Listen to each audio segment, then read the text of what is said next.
My girlfriend filed a restraining order, claiming I was emotionally abusive for questioning her spending. I didn't fight it, just closed all the accounts and canceled the lease I was guaranteeing. Her lawyer called 72 hours later, pleading to negotiate. I'm 31, male, and was served a restraining order on a Thursday afternoon at my workplace. The front desk called me down, sounding uneasy.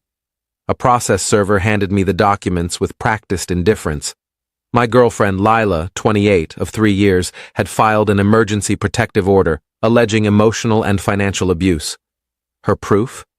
Text messages where I asked why she spent $1,800 at a high-end store after claiming she was broke, and an email where I suggested we set a budget. I read it in the lobby. Her claim was that my text, "Hey, didn't you say you couldn't cover your car payment?" after spotting her with new designer boots, was controlling and emotionally manipulative. Her statement was wild. He tracks every purchase I make and grills me about money relentlessly, creating a toxic environment where I fear his reactions. Reality check. She had 4 credit cards in her name that I was paying off. Her apartment lease listed me as guarantor because her credit was terrible. Her car insurance was under my policy. I'd been covering her temporary expenses for 2 years, but apparently asking one question about her spending was abuse. The order demanded I stay 100 yards away, with no direct or indirect contact, effective immediately. I didn't argue, call, or text. I went back to my office, opened my banking apps, and got to work. Within an hour, I'd canceled all 4 credit cards. They were in her name, but I was making the payments, perfectly legal to stop. I removed her as an authorized driver from my insurance, contacted her apartment complex to withdraw as lease guarantor, 30 days notice required, stopped the automatic transfers I'd set up for her expenses, changed my Netflix, Hulu, Amazon Prime, and Paramount Plus passwords, removed her phone from my family plan, effective next billing cycle. The apartment situation was notable. I wasn't a tenant, just the guarantor. The property manager, Carla, was surprisingly cooperative. If you're stepping down as guarantor, she'll need to qualify independently or find a new guarantor within 30 days. What if she can't? She'll need to move out or face eviction. Perfect. I documented everything, saving confirmations to my personal email. Then I returned to work. Had a client meeting at 3 p.m., crushed it. That evening my phone was silent, unnervingly silent. The restraining order worked both ways. She couldn't contact me either. Update 1. Saturday morning, 8 a.m., my phone rings. Unknown number. It's a lawyer, Daniel Kessler. Mr. Carter, I represent Miss Lila Monroe. There's been a misunderstanding with the protective order. What misunderstanding? The order was clear. No contact. Yes, well, my client has encountered issues. Several of her financial accounts have been closed. I stopped making voluntary payments on her credit cards. Yes, but she depended on those payments. Then she should have considered that before filing a restraining order claiming I was abusive for questioning those payments. Silence. Mr. Carter, surely we can find a solution. My client is open to amending the order to allow financial discussions. No need. I'm fully complying with the order. No contact means no contact, including no financial support. But the lease. I've given proper notice to withdraw as guarantor. That's with the property management, not her. This is retaliatory. This is compliance. She said my financial involvement was abusive. I'm removing myself from the abusive situation. Isn't that what she wanted? He mumbled about bad faith and financial abuse. Daniel, she filed a legal document calling me abusive. I'm honoring her wishes by staying away entirely. Enjoy your weekend, I hung up. 20 minutes later, texts poured in from her friends. I didn't read them, just screenshot them. Violating a restraining order cuts both ways. They were contacting me on her behalf. Update 2. Monday morning brought chaos. First, an email from Daniel, a formal letter demanding I resume financial support during this transition period. My reply was short, Per the restraining order, I cannot have any contact or relationship with Ms. Monroe. Financial support would constitute a relationship. Please advise your client I'm fully complying with the court order. Then came the social media storm, not the typical kind. Lila's best friend Mia posted on Instagram, "When toxic men use money to control women after being called out for abuse, part financial abuse, part narcissistic manipulation." But Mia slipped up. She shared screenshots of Lila's texts to her. "He canceled everything. I can't even watch Hulu. I told you the restraining order would make him notice, but now he won't pay my cards. The lawyer says he's not legally obligated, so he can just stop." This backfired hard. Someone sent me the screenshots. I forwarded them to my lawyer, hired Saturday afternoon. The real fun came Tuesday evening. Carla from the apartment complex called. "Mr. Carter, I'm required to inform you that Miss Monroe hasn't provided alternative qualifications or a new guarantor. She has 23 days left. Please confirm my guarantee ends as scheduled." "It will, but she came in today with her mother." There was an incident. "Oh?" "Her mother, Mrs. Monroe, tried to forge your signature on a guarantee renewal form." I sat up. "Excuse me?" "We have cameras and your signature on file. It was clearly forged. We've referred it to our legal team and local police. Wow." Update 3. Lila's mother, Diane, tried contacting me via LinkedIn, professional platform not covered by the restraining order, apparently. Her message, "James, this is absurd. You and Lila had a minor disagreement and now you're ruining her life. Step up and fix this." I didn't reply, just screenshot it. My lawyer, Robert, different from any past stories, was thrilled. She filed a baseless restraining order. Her own texts prove it. Her mother attempted forgery. They're harassing you through third parties. We could countersue. Let's hold off. I want to see where this goes. Wednesday brought more escalation. Lila's car was repossessed. Not my doing. She hadn't made a payment in 4 months. She'd been using my money for car payments on other purchases. Without my transfers, she couldn't even make a partial payment to halt the repossession. Mia posted about it. Now he's taking her car. This is abuse. A commenter pointed out, if he's taking her car, doesn't that mean he was paying for it? How is stopping payment on someone else's car abuse? Mia deleted the post. Thursday, Lila's credit cards started declining.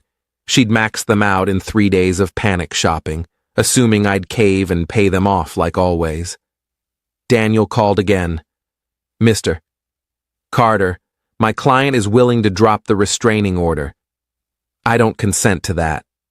"What?" "The order protects her, right?" "I don't want her to feel unsafe. It should stay in place. But you could agree to mutual dissolution." "Nah, I'm good." I've adjusted to comply with the order. No need to change now. She'll be evicted. "That's unfortunate, but I can't be involved in her housing." That would violate the order he hung up on me. Update 4. The forgery charge became official. Diane Monroe was arrested at her Pilates class. Per the police report, public record, she'd tried forging my signature on multiple documents, not just the lease guarantee. She also attempted to add herself to my car insurance as Lila's guardian, Lila's 28, and tried opening a credit card in my name. That last one upgraded the charges to identity theft. Lila claimed she knew nothing of her mother's actions, but subpoenaed texts showed otherwise. "Mom, just sign it. He won't notice. His signature's simple. I've seen it tons of times. If you do the insurance, I can get my car back." Daniel withdrew as her lawyer, being linked to identity theft discussions, crossed an ethical line. Her new lawyer, some sketchy guy named Tom, sent a demand letter for emergency support, citing dire circumstances. Robert's response was gold. Our client notes that requesting financial support from someone Ms. Monroe claims is abusive would endanger her. We cannot in good faith facilitate such a risky situation. Meanwhile, I was thriving. Started a baking class with the money I wasn't spending on Lila. Posted a few Instagram pics. Nothing petty, just me making sourdough. Lila's friend Sophie messaged me. "You're letting her be homeless over a dumb fight?" I replied, "I'm respecting her need for protection from my alleged abuse. Would you rather I violate a restraining order?" She blocked me. Update 5. Things got bizarre and hilarious. Lila launched a crowdfunding campaign. Help a DV survivor escape financial abuse. Her story was gripping. Evil ex-boyfriend cut her off after she stood up to his abuse, needing funds for housing, a car, and essentials. She raised $73 in 3 days. Then someone, not me, posted her social media history in the comments.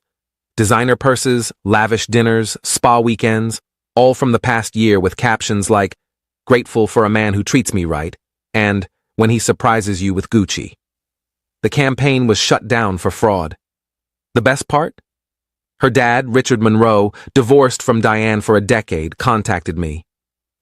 "James, it's Richard, Lila's father. I heard about the situation. Mr. Monroe, I can't discuss. I'm not calling about that. I'm apologizing. I know my daughter. I went through this with her mother. The restraining order, false accusations, financial manipulation.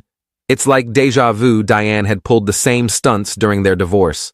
False abuse claims, trying to get him arrested, forging his signature on loans. You're doing the right thing. Don't give in. They'll escalate until they see you won't budge, then move on to the next target." He was right about the escalation. Update 6. Eviction day was nearing. Lila was desperate and did something unexpected. She called my mother. My mom, Maria, is a gem but takes no nonsense. Per her, the conversation went, "Lila, Mrs. Carter, James won't talk to me because you have a restraining order against him. It was a misunderstanding. You filed legal documents saying my son's abusive. I didn't mean it. Then you lied under oath. I know. He was being controlling by paying all your bills?" Lila hung up. My mom called me, laughing. "That girl's something else. You dodged a missile, mijo." But Lila kept going. Day 24, she showed up at my office. Security stopped her at the entrance. I'd warned them about the restraining order.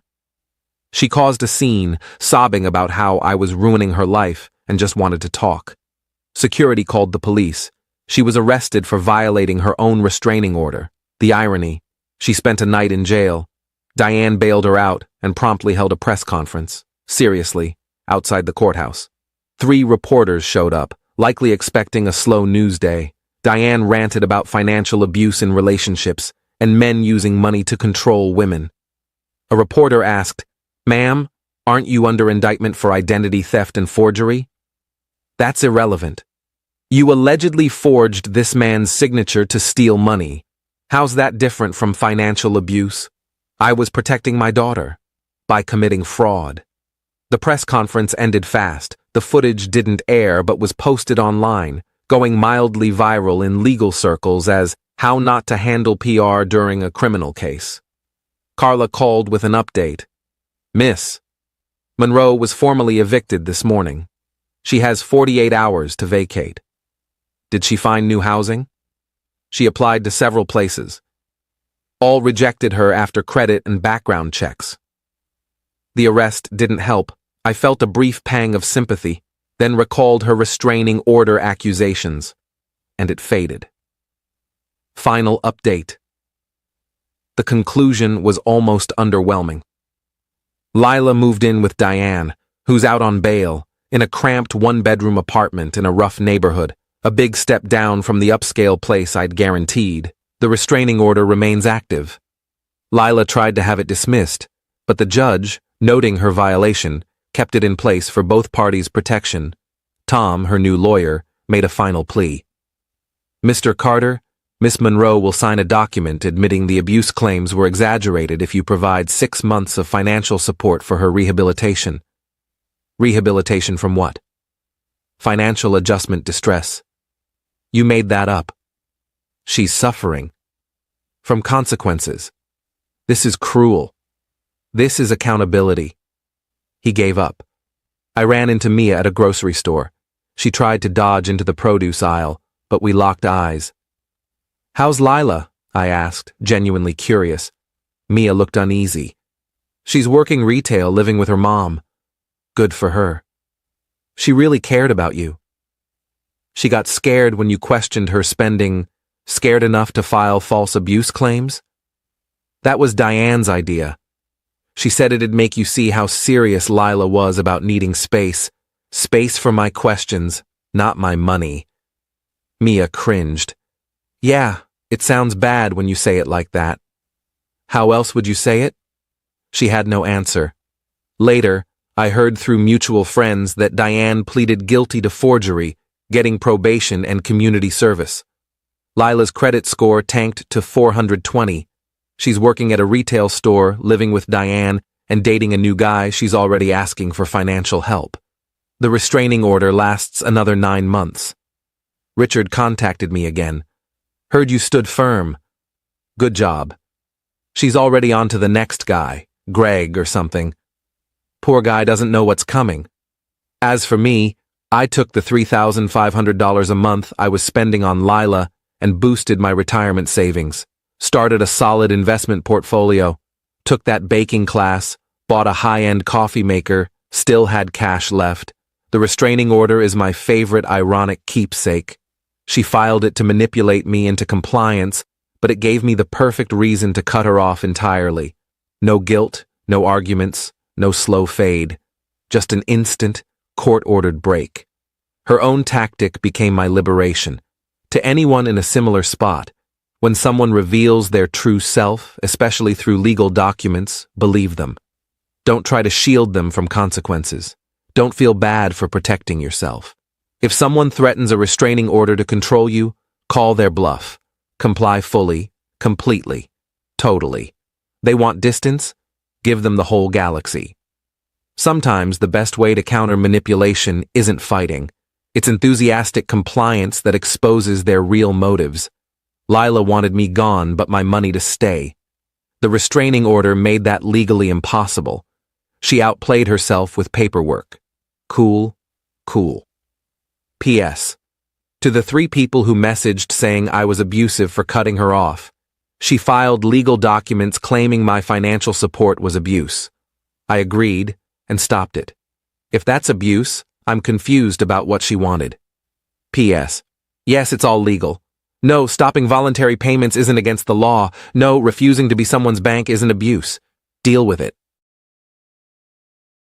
So much work to be done, and for my program, there's so many interventions I want to do. That we did this one, which great success, and now we're doing another one, and we have another one. But if anybody wants to help, with this, it's all privately funded.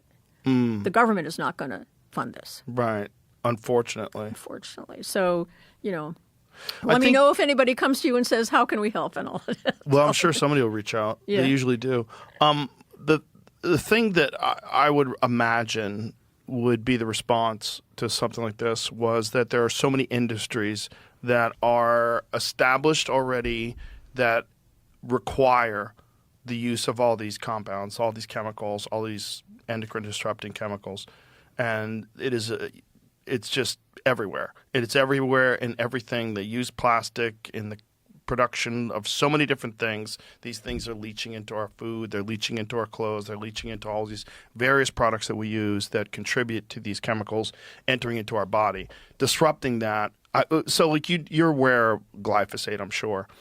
They were trying to eliminate glyphosate from the industrial agriculture. Good luck. Exactly. Well, the president passed an executive order blocking it because some enormous percent, 90-something percent of all of our food, in terms of wheat, corn, all the agriculture in this country relies on glyphosate for production. And so the idea is we need poison so that we can make food, which is so crazy, especially when you consider the fact that all these other countries don't use glyphosate and feed their population. So how are they doing it, right. And what do we need to do to get back on that track? And, I had RFK Jr. in here to discuss it, and he was very crestfallen when he was explaining that there was an executive order passed and that, he was working very hard to try to eliminate glyphosate in something that he discussed. And previous meetings that he and I had, that was one of his primary concerns. Glyphosate is toxic. It's terrible. It's just completely awful for your body, yet the use of it is ubiquitous in agriculture, industrial agriculture. And he was trying very hard to try to eliminate it, and then the government passes this executive order because in their estimation, pressure. Yeah. And this is what I worry about with, of and course. I don't want to mention any names, but there's a lot of these popular clothing brands that people wear that are, fitness, I'm healthy, I'm fitness wear. And these fitness wear these clothings that you're wearing are leaching these chemicals into your body that are screwing up your health, which is so crazy. Right? But it's so, I don't want to say it's perfect, but it sort of encapsulates how screwed up our modern life is. The paradox. Yeah. So I did a study on glyphosate. I mean, I examined our populations for glyphosate. And interestingly, they also have an effect on, remember anogenital distance? Yes. The taint AJD, size. the taint size. Yes. They influence the taint size. Yeah. Now, that's not, we did it in 2 studies, and there's been some animal studies. I can't say this is an established fact, but I'm just pointing out that it has very, many unforeseen consequences, none of them good. And by the way, I was asked to go to talk to RFK tomorrow, but I can't because I have another meeting. But I would love to talk to him about this because this glyphosate is a big concern of mine. Yeah. Well, I hope you do talk to him. Yeah, he has these roundtables and on different scientific topics. So this one is on microplastics, which is not perfect for me because I haven't measured them. But if he has one on glyphosate or pesticides, that would be a good place for. Well, his hands are tied right now on the glyphosate issue. Yeah.